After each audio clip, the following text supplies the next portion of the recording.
Right. We are And I'm now watching the live. chat. Yeah, nice, nice. I want to say, ladies and gentlemen, welcome to the Superlative Podcast. I'm Edward Bushi, one guest, no edits, no post production, just a sharp live conversation about what it really takes to reach higher levels and what comes next. So let's get into it. I want to introduce Brian Crew from Brick Consulting. Brian left 10 years of writing corporate reports and got involved in bringing elite level consulting to small businesses and took one from single digit margins to 35%, doubling its volume in 3 years, which is an impressive feat. And, before we get to your story, we'd love to know two sentences about Brick Consulting and also welcome to the show. Thanks for having me, Edward. It's great to be here, and I love I love the idea. This is it's live. It's not edited. It's not it's this is the real thing, Off the um, cuff. off the cuff. No, no cuts and no takes. So I love that. I love that concept. Um, yeah. So a couple things about Brick Consulting. We're a sales prospecting organization. What makes us really extremely different than every other lead gen or sales organization out there is two things. One is we're human to human. So all of our messages are written, read, and responded to by humans. We don't use any AI in all of that. The other part is, which is really against the flow of everything else that's going on in the industry. The other part, which kind of couples with that, is, and part of the reason why we kind of it goes well with it, is we're very much what we like to call, we use a butterfly philosophy, which is we attract people to us. Most sales messages out there, whether they're done by a third party or by a company themselves, tend to be mosquito messages. They're just sales messages buzzing at someone's head, and they just want to swat them away. Our Mm-hmm. approach is to be a butterfly in that garden and to flutter around, be attractive, and attract people to us so they come to us, as opposed to us bashing them with sales messages. We go about giving them, educating them, giving them some value, giving them some information that they want to have and they want to come and get more. So that's the differential approach of Brick Consulting to other organizations. I like the butterfly metaphor because it unlike mosquitoes, butterflies want to be caught by people, right? So that's something to also think about. Yep. Brian, let's put that to the side for now. I want to get back to it. This is going to be a really fun conversation. I'm coming into this as a person that's learning about or trying to develop his own sales practice, right? And for my own business, but would love to learn from a master here, right? And before we get into that, you didn't you had a background in giant big consulting firms, right? But then you took a different approach. Normally, people would love to stay in the consulting firms, but would love to tell your.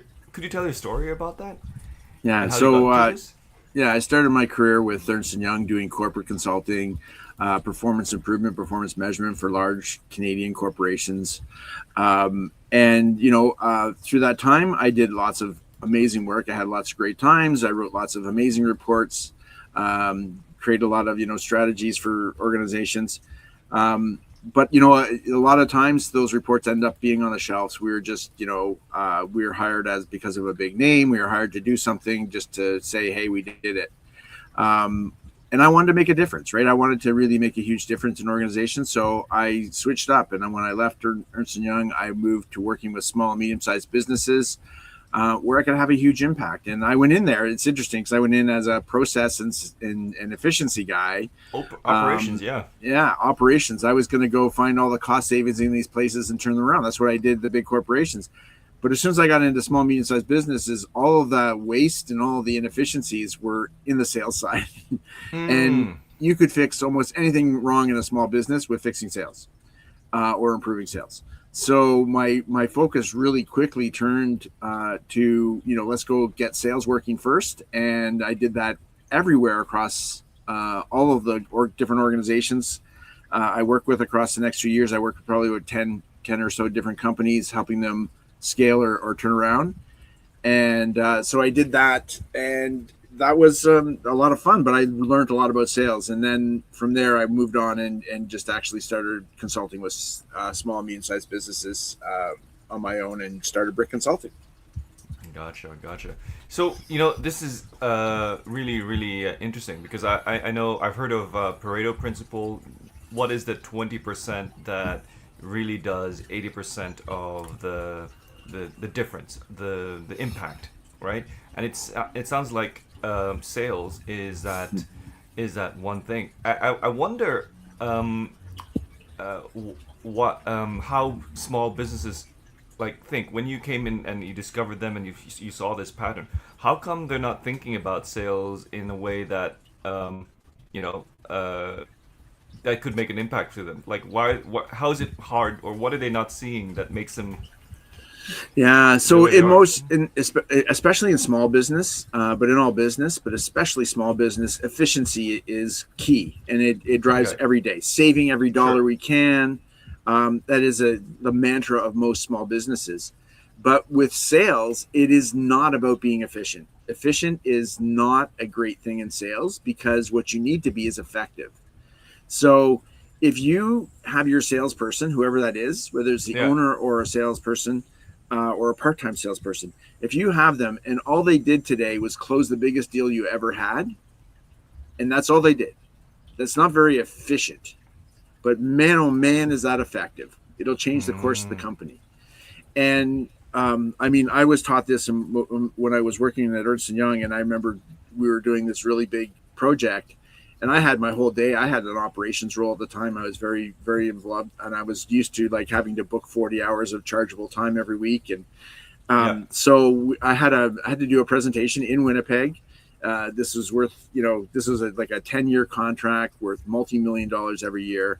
Yeah. And so I was going to work all morning. I was going to fly out to Winnipeg in the morning, work all morning, and then just show up at 1 o'clock, do my presentation, and be home, and then work in the evening. My boss goes, "You're not doing that."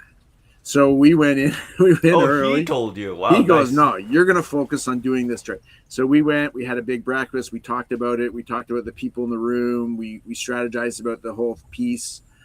We got to the room early so we could get comfortable in the room, in the boardroom. Got in there, got set up, made sure all the AV stuff was working, everything like that. And we were ready, 25 minutes before anyone else showed up in the room. We were sitting there, just having a glass of water, and again, final talk about what we were going to present. We killed it. We killed it, and that was always his approach. I remember even one time we were doing a presentation in Ireland, and we went 3 days ahead of time so that we could remove all the noise around what we were doing and just focus on doing the presentation. Mm, And that is, that's being effective and not being efficient, right? It's mm, not about maximizing the use of every hour. Well, maybe it is, but it's about making sure you get the sale. And that is a killer where, a lot of times too in businesses, I'm not going to invest in sales. Well, you need to invest in sales to get sales. mm. Whether that's using software that's going to help you, keep track of your leads and a CRM, whether it's measuring. I probably spend the most money in my side of the practice on measurement tools, measuring and reporting on the results that we're doing and keeping track of all the different messages going out and what the hit rates are, the success rates are throughout the various stages of the funnel. I Mm. spend more money on that than Campaign I spend. manager tools in Yes, other words. Yes. yeah, Okay, gotcha. that is where I spend more money than anywhere else, because that is about, for me, I can measure the how effective a campaign is going. It's not about working harder; it's about working smarter, Mm, and it's about making sure I can see that. I can see if numbers are falling in a campaign that we need to change something. I can see if they're above average, below average. What are the benchmarks we're trying to achieve? I can see all those kinds of pieces right away, and that's what's key. And being able to react to those and make the efforts. But it's not about, I see so many times sales managers will just drive someone, you got to make 20 calls today, every day, 20 calls. And I've been told that as a salesperson working for people, you got to do 20 calls a day. That's the yeah. stupidest thing, because I'm just going to find the first 20 names I find. I'm going to call those people. They're not the best people to call, right? If I have to go through a list of 200 people to find 20 people, and I only get 10 calls made, that's better than than just taking the first 20 names and making calls. Mm. Because Gotcha. I actually just went through 200 people. Is that what you mean though by effective versus efficient? Yeah, just so that we get the terms on it. Like to me, like what it sounds like, effective means you know who your target is. You know if you land them, they'll be. It's partly about being focused on what you're doing, making sure you're going after the highest payoff activities. Okay. I have a great story. So I have one sales manager I work with. He his team or his company, they sold services through a big, large home renovation company, like Gotcha. an orange and white kind of company, if you know what I mean. Oh, and yes. not to give any names out. Yes, so they sold services through this company. And so his sales guys would go to each of the different retail locations, and that's where their sales calls were, promoting their products, to getting those people to resell their services. So his sales guys, he encouraged them to be efficient, and he had them, while they were driving, they did all their phone calls. So while they're driving store to store, they were making phone calls. And if you've ever driven in, and most of their activity was in the Toronto area, the Greater Toronto area. Driving in Greater Toronto areas, it's not a smart thing to be on a phone because it's very, not safe. Yeah. But on top of that, you cannot, if you're driving, and I think we've all had experiences, you can't really focus on a phone call as good as you can. You can't drive and focus on the phone call. No. And so you have your salesperson, someone it may be a lead, it may be a new store, it may be a big piece of business, and they're doing a callback on that while they're driving. Are they putting 100% effort into listening and finding out what the person really needs and solving the problem, making sure they close the deal? No, they're also worried about the guy in front of them not hitting them. Right. Yeah. So it is not a great use of it's very efficient. Yes, because those people are making good use of that time while they're sitting in the car, but it's not very just effective. Call numbers. Yeah. Yeah. Gotcha. So it isn't. It's very efficient, but not very effective because you're not you're not using your best quality time to do those calls, which are critical. Yeah. So I love this angle here because I'm reminded of a past.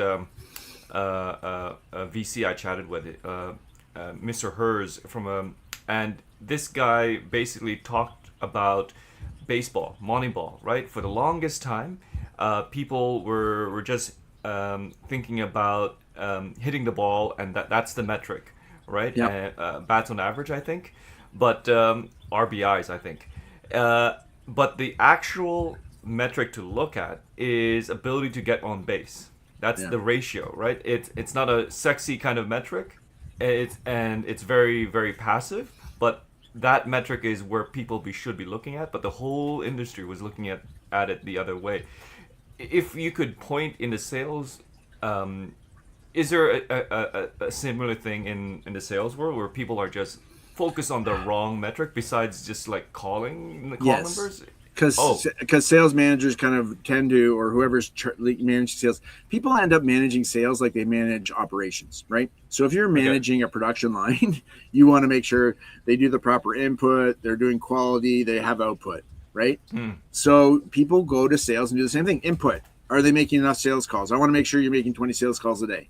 Output, are you closing 5 deals a day? Well, okay, so now you're just driving them to do 2 things, right? Make calls and get outputs. So now they're going to call 20 people who probably aren't your double, what you should be doing is segregating your prospect list and your client list to who's a triple A, who's a double A, who's an A, right? Yeah. And I often, it's funny because I often use a baseball analogy with this is, great. When you're doing sales, you want to get some grand slam home runs, right? Those are great to have. But if you go up and you try to hit a grand slam every time, even trying to hit a home run every time, you're going to have a higher strikeout ratio. That's what happens in baseball. Guys who hit home runs usually strike out more often, usually don't get on base as much. Guys who go out there and hit singles all the time don't usually hit as many home runs, right? But you want to mix, right? So when you pull your batting lineup together, you want to mix. So because what you really want to do is you want to get 1, 2, maybe 3 guys on base, and then the guy who's going to hit the home run go up and hit the home run, right? That's ideal baseball. Or just lots of singles and they just keep running it, right? So in sales, what you want to have is you want to have a whole bunch of singles, because a whole bunch of singles are shorter sales cycle, easier to get, higher close rates. They're not as sexy, they're not as flashy, but they're usually your bread and butter for most organizations. And do you want to get some doubles and triples in there? Yeah, when you're looking for a bunch of singles, you're going to get some doubles and triples in there. They're just going to happen, right? And you might get some home runs. And you want to go after some home runs, right? So you want to have a mix when you're doing your prospecting. You want to focus on some singles, some doubles, some triples, and some home runs, and have a mix. But you don't want to have, like, even as a client base, you don't want to have 5 huge clients, right? Where if one of your clients goes, you lose 20% of your income, right? That's not great either, right? So you want to have a good mix of client base, and you want to have singles, doubles, triples, and home runs. And that's interesting. That is often right, and that goes double A, triple A, triple A. You want to segregate who you're going after, and you don't want to go after B's, C's, D's, and E's, right? And so when people start driving people to do metrics, I want you to make 20 calls, they're going to go after B's and C's. They don't care, right? They fit my criteria. They're the right size in the right industry. I phone them, even though, they just announced they're going out of business tomorrow, right? Yeah. Helps you get but it helps me, the B, C's, and E's help me get the number metric, though. Yeah. So what salespeople often get rewarded and financially rewarded on doing their 20 calls a week. If you do your 20 calls a week, then we give you, X commission. If you do 30 calls a day, you get Y commission, more, right? So some people are funded by, doing activity and getting the rewards. So they're not quality. There's no quality in that, right? There's no, was there anyone that says, like, you bring in a high profit margin client, if you bring in a client that stays for 3 years, there's no reward for any of that, right? They only get reward for doing activity and closing deals. So they will really, and that's why you get this bad rep of salespeople who really push hard to get people to close. That's because it's not probably a fit. It's probably not a win-win. They're probably a C or D client. Maybe you're not even the best supplier for that client. They're a Cadillac kind of company. They should be buying a Cadillac service, but you sell a Volkswagen Beetle service, right? And you're forcing them to buy the Volkswagen Beetle. Will it get the job done? Yeah, they'll get from point A to point B, but they won't have enough trunk space, right? And eventually they're going to go, you know what? Eventually they're going to convert and go buy a Cadillac, right? Because that's the car they should have bought in the first place. So you can push them, but they're not going to stay a long time. They're not going to be a great client. They're probably going to cause you all kinds of grief because they're going to constantly complain their trunk's too small. They're going to call you every day and go, my trunk's too small. So you don't want to have clients like that. You want to have those AAA clients that are perfect fit, blah, blah, blah, that last forever, stay forever, low maintenance, right? Pay their bills on time. Those are the clients you want. Go after those, right? So if there's another part of the efficiency, right? Or effectiveness versus efficiency. You want to go after those clients versus going after any kind of client that just, meets the criteria of getting me my bonus.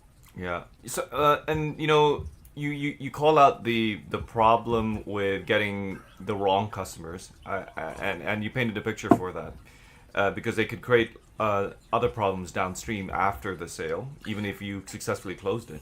But there's another. I want to go back to the butterfly and mosquito thing, because you're also saying the salesperson could be detrimental. Like, because if you have that approach of getting the metric, you're a certain kind of salesperson, right? Do you want to talk about that? Certainly. So yeah, one of the things, companies spend, even if you're a small business, you probably don't realize it, but you put a lot of effort into your brand. There's a lot of money invested in the brand. Whether it's, huge money, like if you're a big consumer corporation, you're spending a lot of money on brand commercials, everything else, right? If you're a small business and the B2B space, you're probably not spending a lot of money on like advertising your brand, but you're probably spending a fair amount on your, it's probably a couple $1,000s you're putting into your website that's just around brand. You're probably putting, making sure the colors, how much energy do you put in to make sure your colors are always used and your logo's there, and all that kind of branding stuff. You want to make sure that you're positioned correctly all the time. You make sure all that kind of stuff and everything you write. There's a lot of energy goes into brand. And all it takes, right? Like any inconsistency with that, you can sit there and go, we care about our clients. They're our number one focus. And then when you're trying to sell to them, you treat them like shit. excuse my language. You buzz them with annoying messages until they either say, okay, I give up and I'll become your client, so you stop annoying me. You take my money, get away. Right. Or they just swat you away and say, I never want to deal with you again, and they block you. Right. The thing that the other part about efficiency is people get focused on efficiency. They forget to treat the client like they want to be treated. Right. The client wants to be treated a certain way. Right. They want to, when they want you to make time for them. Right. They want you to listen to their questions and learn about them. They don't want you to go, oh, I'm a hammer, you're a nail, I'm gonna hit you, and maybe you're a screw, and I'll still hit you with a hammer because all I have are hammers. Yeah, they don't want that. They want to know that you're gonna go, what kind of screw are you? I have the right screwdriver for that. Let's turn that. Oh, look how good that works. Right? That's what be clients consultative. Want. Yes, clients want that. Right? They want a customized solution, even though there's an efficiency part in your business. You can't. Or perhaps you can, but a lot of places you cannot have a custom solution for every client. It's not efficient at all. You won't make money. But can you customize a standard solution for all your clients, right? Maybe you can do that. And that's what a lot of organizations do, where they go, okay, we have package A, package B, but options, A to E, you can add to customize your solution, right? That's a great way to customize your solution, right? It makes it easy for the client because they go, okay, it's the way cars are built, right? Oh, I'm going to get this model of a car, and then I'm going to add in this package and that package. It's customized to the person, yet it's very standardized for the car company to make, right? Gotcha. That solution is really what a lot of organizations should do, as opposed to trying to customize something or not customizing at all and say, okay, I have a stapler. Here's your stapler. It's blue, it's black, and it holds paper together, right? What more do you want, right? So you can get away with it, I guess, if you're a stapler. They're all pretty generic, but for the large part, there's someone out there who wants a pink stapler. Not everyone's going to want a black stapler. And the other part too is it's really critical around that. So along that efficiency line, you get things like automation and AI. So that is right now, it is a great way to be efficient. And I met a guy, he's going, I used to have 3 salespeople, right, who just did sales calls for me. I replaced them with 20 agents, AI agents, who don't take meal breaks, don't sleep. They work 24 hours a day. I get 10 times the number of calls done, right? And then I said, okay, but how many errors they make? Well, they do make more errors, because the real salesperson probably makes basically no errors, less than 1% errors, right? Because that's critical when you're a salesperson. AI agents make about 10% errors, the best. So when you're doing that and you're doing it 10 times faster, that means you're making a lot more errors, and that's ruining your brand. Doing it, and you do have, although it may be hundreds of thousands of people, you do have a limited target audience. And when you start throwing AI in there, that you can access your target audience 10 times faster. Normally it takes about 10 years to go through your target audience, which is perfect, because in 10 years your entire target audience will turn over, right? People switch jobs, companies change. In 10 years, it's basically, if you look at a target audience, 100% turnover in 10 years. Now, some will be there throughout the whole time, but some will be replaced twice, right? So on average, it's kind of that's the turnover. But if you're going through your entire 10-year target audience in 1 year, and 10% of them are never going to speak to you again because you made a huge mistake and error in that messaging, you poison your prospects. You're poisoning the well. And what happens next year, right? When you go back at those people again, and now you have 90%, and then 9 of them are it's not long before you have no one left, and you're going to be out of business. Yeah. Especially if you are, let's say, like a business that operates inside the city, or let's say the province of Ontario, where we both live, for example. Yes, and you know what? And some businesses are, if you're a business that has to actually physically connect, your service is a face-to-face kind of service. You're limited by geography to some degree, unless you're flying all over the place. But a lot of those businesses are somewhat limited by geography because, it's like, 2 hours from my office. That's just all we can service. I can't be, it doesn't make sense for me to go 3 hours, right? Unless I charge the client extra and they don't want to pay it, they'll just get someone local, right? So, so you when you start having limitations, and a lot of businesses have limitations on who their client base is. And I'm going to even say, even though people have perhaps 100,000 people in their target audience, one of the things that we always do is we take that 100,000 people and we break it into a bunch of 2,000 slivers. And it's a micro, multi-dimensional plane that we work on, and we look for hotspots. So within your 100,000 people, do you do better to, let's say there's industry, there's size, there's geography. So do you do better going to urban companies that are, going to the CEO of urban companies that are 50 to 100 people versus rural versus larger versus different industry, right? And we'll find there's tends to be areas that are, kind of dark red, lighter red, yellow to blue within that target audience. It could be the messaging. It could be that our messaging is very specific. When we wrote the messaging, we're thinking of, an urban company and so our message is more urban. So maybe we need to have a more rural message for them or something. But we don't know that until we go in there and start doing stuff. But there's always spots where I've always found in most businesses, there's spots where it's easier to sell. Whether it's, size, whether it's urban versus rural. I mean, all those things are very different when we're selling, right? We alter up, even though our messages, I'll say the same when we're sending messaging out, we alter it if it's going to urban versus rural, if it's going to, you have to be different if you're selling into places like the prairies or the East Coast, which, most of those conversations start out with, so whereabouts do you live? Do you live near my, you're over by my cousin Frank. Okay. That's how most of those conversations start. I remember the first time I did a guy in rural Saskatchewan, and everyone knew his business because he was a rather large business in a very, very small populated area. And everyone would be going like, well, how close to this town are you? Or how close to that? Like every conversation was about geography first. Really interesting. And then who do you know? And then moved on to the business at hand. That's very, very interesting because the last salesperson I just had as a guest, Braden from Slash Experts, he was talking about how you cannot remove the human in the loop even with AI. Right, and this dovetails with what you're talking about because his product, right, is basically a product where companies can actually reach out to other customers because people want to know other people who they might know who's using the product that they're considering buying. So that I find that really, really interesting. The whole human component, right? I mean, this is one of those things I don't understand about people who use AI to reach out or to their clients.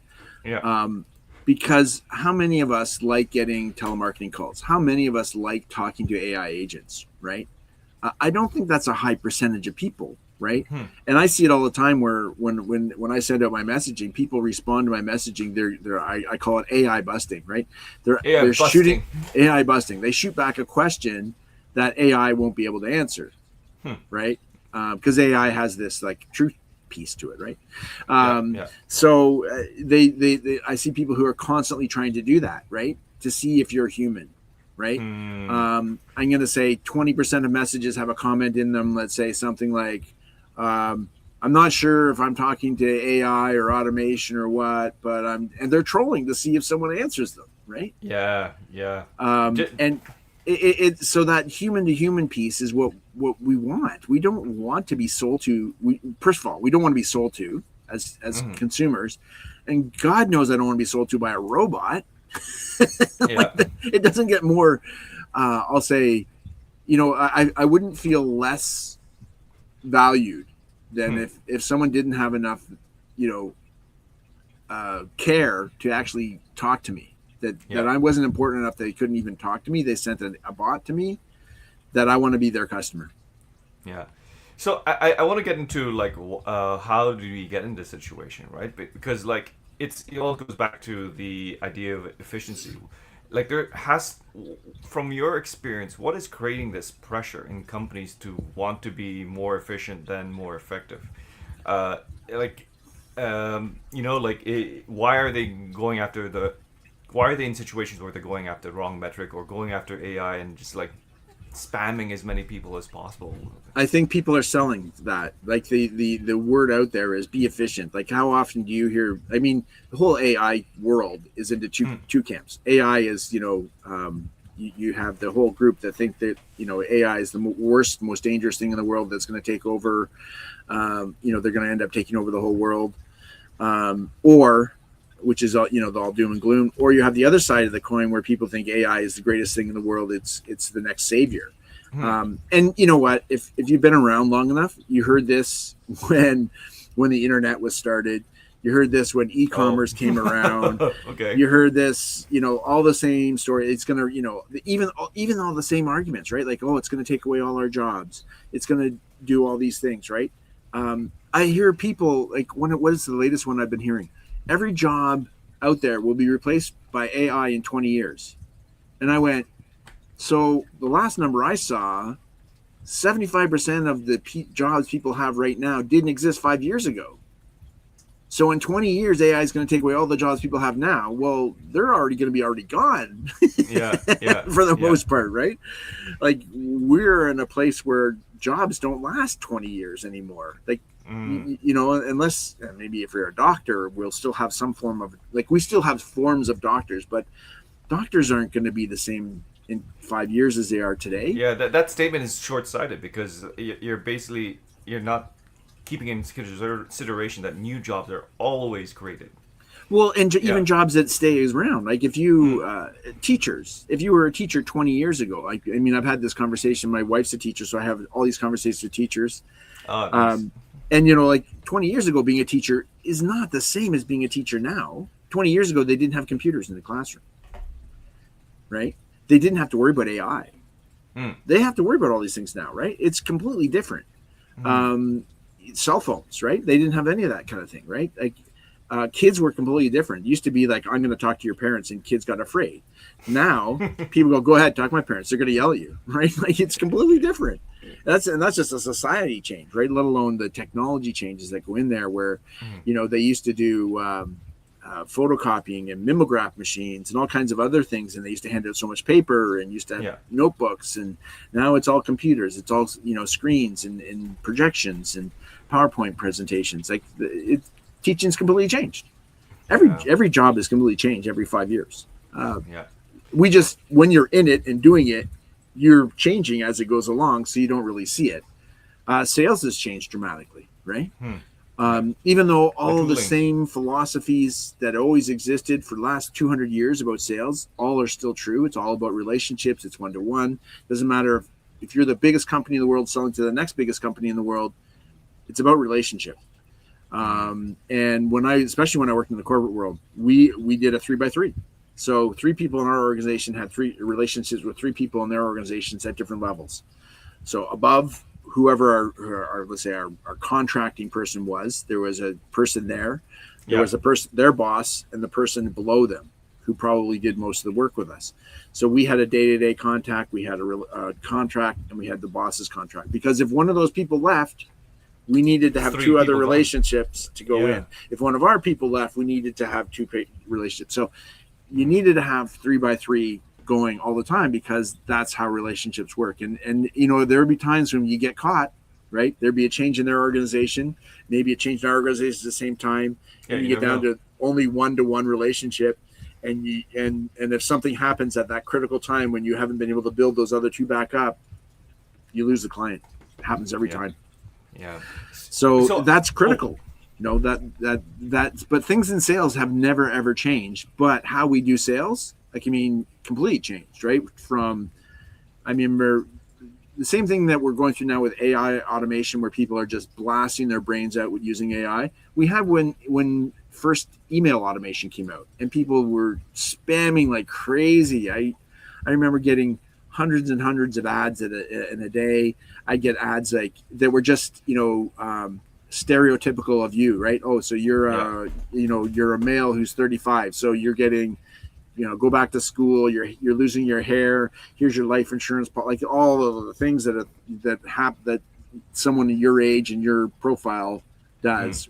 You would just get blasted with them every day, all the time. And the same thing's happening now.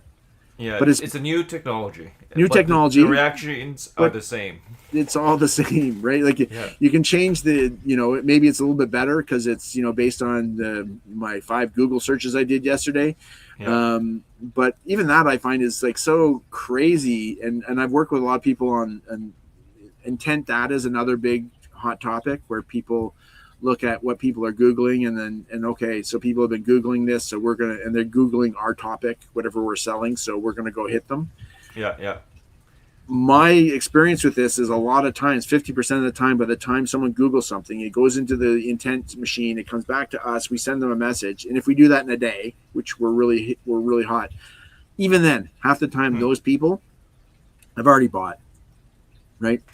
Oh, okay. So yeah, people, I guess the whole piece is, that early stages of doing research and stuff, right? You're hoping you get those people.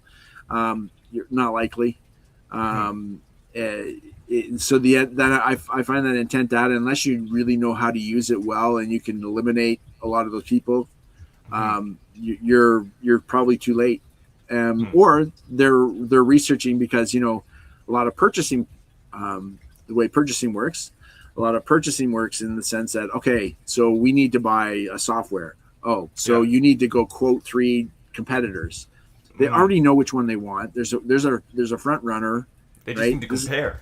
But purchasing makes us have, to ground truth it, make sure. And really what they're trying to do in purchasing is trying to bring down the price, right? If the price is too high, they want to take away any of that premium that might be put in there because this is the solution I want to buy. So they ground truth it with what are other people selling at various prices. And then you can go to them and say, look, your competitor is 10% lower. Can you match the price? We'll go with you. And of course they're going to say yes. So that's where purchasing comes in. But what happens? Who gets those sales? The sales come from the person who had the relationship before they even started thinking about buying, right? Need, in my experience, you need to get ahead of that, right? And I'm seeing that more and more and more as the more AI, the more automation, the more work from home, the less human contact we have, the more people, when they're looking to buy something new, they're going back to someone they've actually talked to in the past.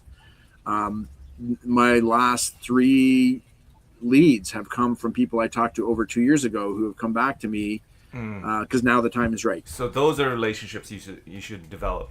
Yeah, and that's the whole piece. Is the other part is with the whole mosquito piece is you're finding people, you're building a relationship. You're not trying to sell them. You're waiting for them to come to you when they're right. So there's an element of timing with sales, right?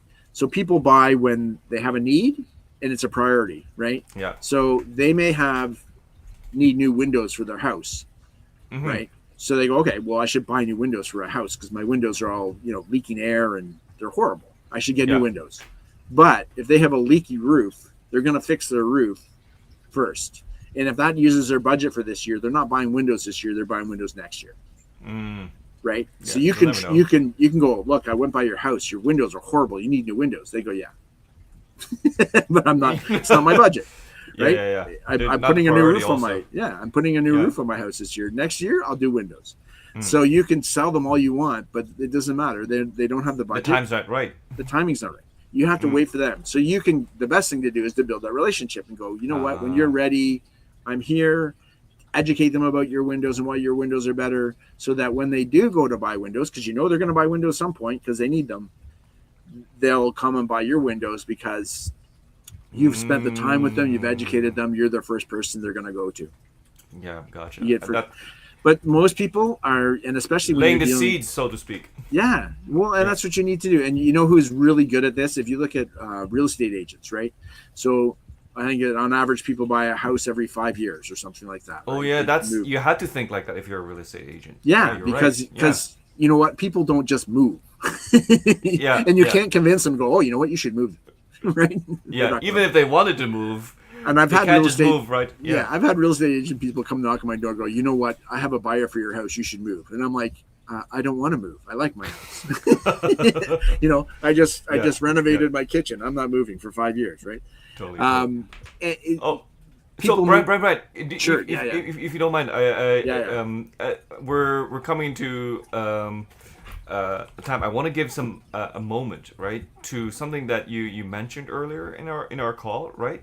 I think one of the and this speaks to me because one of the pressures I know business owners have about investing in sales is it's a cost. People are afraid of investing in sales technologies and skills or whatever to make more sales.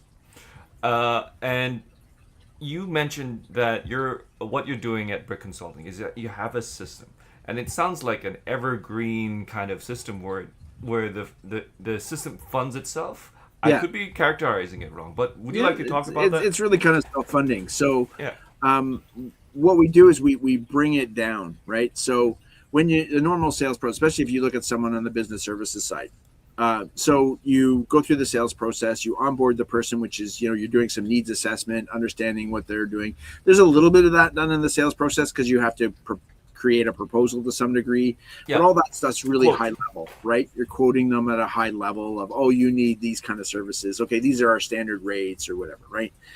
But really, you think of like if you're buying a software, the really tough work gets in when you go, okay, I'm going to use your software, and now they have to go look at your current system, look at the data you're using, map it out, look at your processes, map those into the software. Like that's where all the work gets done in those details, right? And that can take a year, depending on how big it is. It can take a year or 2 years just to do that work, Hmm. and migrate the data over into the new system, and then push play go, right? But there's Hmm. a customization in the software that has to happen to make it work for you. Um, what we're doing is, okay, let's move stuff up into the piece. So we're going to drill a little bit lower because you don't want to go too deep into the sales process into doing needs assessment because it could be a lot of work. But Yeah. let's go a little bit deeper than we normally do and just saying, oh, you need my accounting services. Let's say you need my accounting services, and what flavor of my accounting services do you need? Do you need the daily, the weekly, the monthly, the quarterly?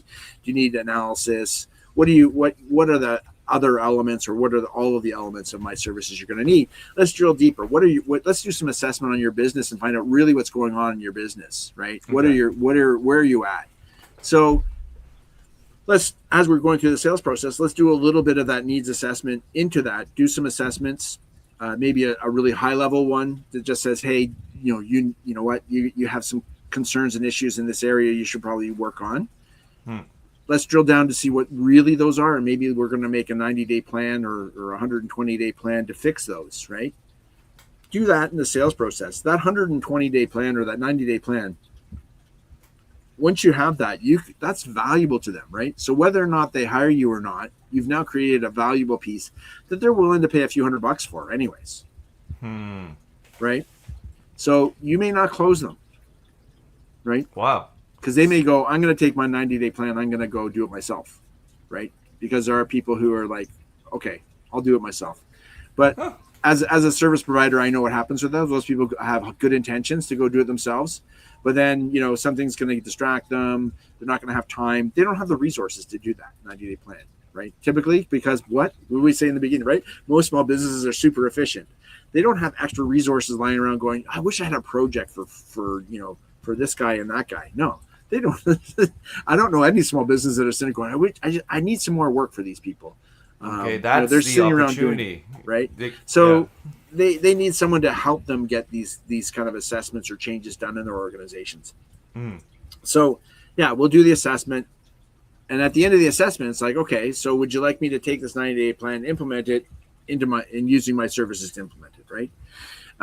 And that is, you can charge for that 90-day plan a couple $100, say $500-$600, even up to maybe $1,000, and that will cover off your entire sales prospecting costs, right? Mm. So if you move outside your box, and one of the biggest challenges with most organizations is a cycle called feast and famine, where they add a whole bunch of people at the top of their sales funnel. They had 30, 40 people. Oh, we got a whole bunch of people in there. They process all those 30, 40 people. Some of them come out the bottom, and they start, onboarding them and servicing them. So less time again.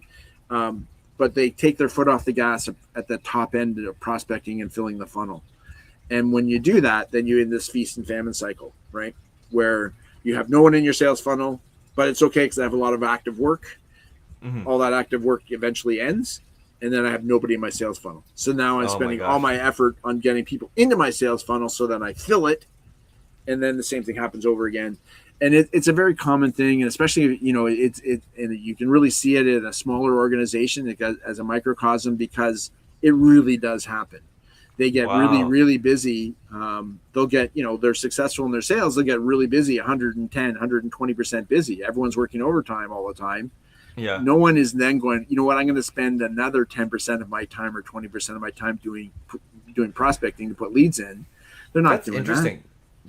So you're saying that the pattern with a lot of businesses is that this feast and famine pattern, right? Where they do a lot of work, but they, in the act of doing all the work, and they're really having a good season, for example, they're not filling their sales funnel. It's like a kitchen that keeps using whatever's in the fridge. And doesn't order more food. Yeah. Doesn't order more food. They can be, and they may be really efficient about using up all of their supplies. Yeah. But you need to, and that's the thing where, especially in a smaller organization where everyone's really efficient, there's no extra capacity. Once you start getting busier, and that's going to happen at times in an organization, what do you stop doing? Because someone's got to stop doing something. So we're really busy. I don't need new sales right now. Why are you spending time prospecting? Help me deliver this, right? Help me get this out the door. We're behind. We're running late, right? And that's what happens in small companies. And then they go into this feast and famine cycle. And to some small or larger degree, you look at solopreneurs. Every solopreneur goes through this. They have 3 clients. They're 120% busy. They lose one of their clients. Now they have a huge hole. Yeah. Right. But they can't prospect. In some cases, they can't prospect. Right. I can't close. No time. I can't close someone else. I'm already at 120% capacity. Right. So then very quickly they go under capacity. Yeah. So Brian, how do you help businesses? Right. How do you help businesses maintain a supply or the prospect line when they're busy doing out their business outside of sales? So there's 2 ways. So when we work with our clients, one of the things we do is we build a large prospect pool, right? Okay. And these are future clients. So we're qualifying or pre-qualifying these people before they get down into the sales funnel of whether or not they would be a client, and not just a client, whether they be, they have potential for a AAA, AA, A client. We probably don't get to that level of whether they're AAA, AA. It's really hard to tell until you get further down in qualifying, but we can tell whether they are going to be a potentially good client or not a good client. And so we just want to go after those good clients and keep them in the funnel, because the higher quality people we have in our sales funnel, the higher quality people we are nurturing in our prospect pool, just means the higher quality clients all the way through. And you just want to constantly, if you can constantly improve the quality of your clients, you're constantly improving your business, right? So it's a very key element. And I've seen a lot of businesses who, they're selling like they're selling really well, but they're not selling to high quality clients. They have high turn, and they can never get ahead, right? They're like, I don't understand. We're selling crazy. We're delivering, but we just never seem to get ahead. It's because they're not getting quality clients, right? So they're constantly just turning clients. How do you define a quality client? Is it like they're repeat customers and they pay a lot? It can't be just. So it's you go from there's degrees, right? Obviously, there's the ultimate perfect client who pays their bills on time or ahead of time, who buys the most possible thing. They overpay for this. You're a perfect fit for them. They're a trusted partner. You're in their, you're going to they invite you to their strategy sessions because you're that integral to their company, right? That's like your super positive, perfect client, right? They're big, they're they're perfect. They don't bother you. There's like everything just fits perfectly. There's no customer needs and those demands. Your solution fits them like a glove. That's Yeah. perfect. The And utopian client. yeah, Okay. utopian. I don't know that they really totally 100% exist. There's always things that aren't perfect, but that's the ideal, and you strive for that. So maybe you have the odds customer service call where they need a little extra here or there, or and most businesses at some point in time will need a little extra something here or there because they're doing research or whatever they're doing. Mm. Maybe they might miss a bill or something because someone lost something in a spam folder in accounting or something, right? Like stuff happens. Yeah. But all in all, they're really good clients, and then there's not good clients. And so you want to just avoid the not good, keep more of the good. And that's a constantly. I mean, even organizations, when people go, I have enough clients, I'm good, I don't need your services. I'm like, okay, but how is your turnover, right? What's the quality of your clients? Are all your clients perfect, or are you turning over? Would you like to fire half your clients right now? That's one of those questions every 3 months I ask myself. Which client, if I had to fire one of my clients, who would I fire? Because you should be firing clients. And sometimes it's over time, right? Their needs drift from your needs. Perhaps your business is evolving. Well, your business should be evolving. Their business should be evolving. And it doesn't always line up. Yeah. So it could be over time that they're no longer a fit for your organization, even though you got a long history and everything's good, you got a good relationship. So some of those you'll probably keep them too long, but just because both of you have a good relationship, right? But eventually there's a point where you go, we should just probably part ways, right? No hard feelings. Yeah. You're not always going to grow exactly with. Sometimes you will grow in the same path as your clients. Other times you won't. But yeah, if that parts, you should always be looking at which clients you should be, who's not always grading your clients and looking at clients and go, which clients should I be firing? Because you should fire clients who aren't a fit. Sometimes you don't, you think through the onboarding process, these guys are going to be awesome. They're going to be the best client we ever had. Yeah. And then you get into it and it's like, oh my God, they're so difficult to work with. They're never happy. They're always doing this. They're always doing that. They're just a pain. And sometimes I've gone into organizations where what they think their number one client, the biggest, the most revenue, the most volume is going to this client. It's their hell client. But if you look at you run the numbers, you're actually losing money on that client because they're so demanding and all the extras they ask for, and everyone does everything for them because they're our biggest client. They suck all the energy out of our organization. We never can do anything right. You're losing money on them. Like literally when you do a client analysis and a profit analysis on the client, you go, oh my God, we're spending so much time on them for the dollars. We're not making money. We're losing money on them. Crazy. And it can be dreadful. I mean, that's really when you start to see your profit margins falling. That's usually why. It's those kind of clients who you think are great, but they actually are costing you money. Yeah. So Brian, I want to say this has been a really, really fantastic conversation, and I think what I really appreciated how you've seen so many decades of sales, so many decades of technology changes, but where the principles are and where how to deal with the noise. So I really I'm taking that to heart because as I start my practice, I am already I came into it thinking it's an efficiency game. Just get the numbers out there. But I love where you put the caveats.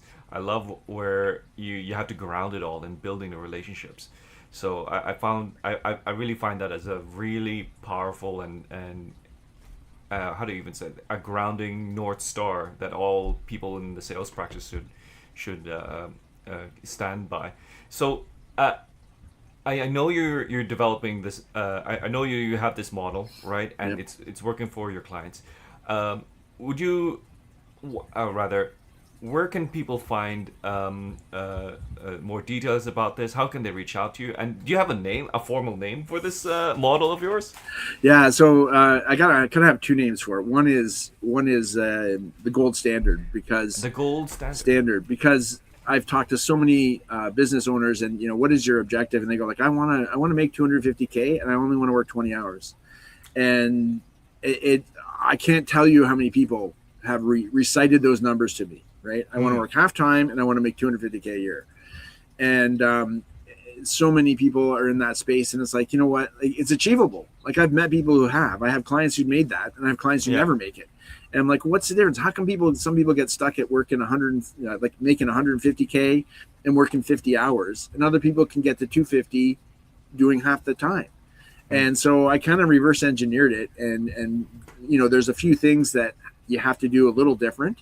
They're not impossible. You can start from zero and get there in 18 months. All you have to do is add 2 clients a month. Which is completely doable. Like, lots of my clients are adding 2 clients a month.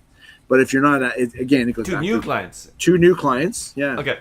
And it's not necessarily, it's kind of, the right 2 clients, not any 2 clients. But it's doable. You can actually within 18 months get to that 250K working 20 hours. We